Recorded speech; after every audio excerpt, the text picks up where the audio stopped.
porque por eso estoy estudiando, porque quiero darle algo mejor a mis papás y no que estén trabajando.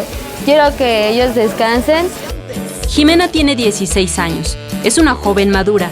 Trabaja en un pequeño negocio que tienen sus padres en Iztapalapa y lo hace con una sonrisa. ¿Te ofrece alguna? ¿Ya le preguntaron el show?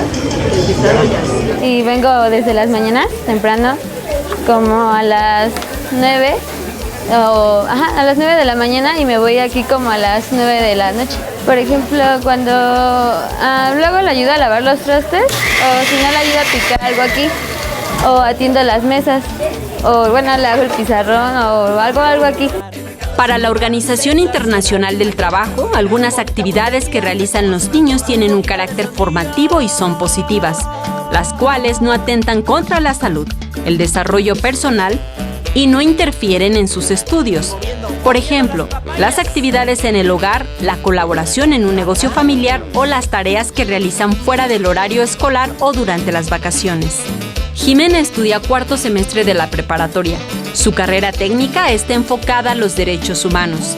Estudia por la tarde, en la mañana va al negocio a apoyar un rato con los quehaceres de la cocina y en la noche hace su tarea.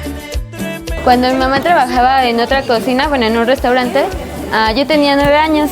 Y bueno, yo siempre, como veía a mi mamá trabajar, pues creo que ese fue el ejemplo que yo vi desde chiquita. Entonces yo me iba a ayudarle y me acuerdo que el patrón de mi mamá, pues me decía, haz esto y el otro. Entonces yo atendía, por así decirlo, porque tenía 9 años.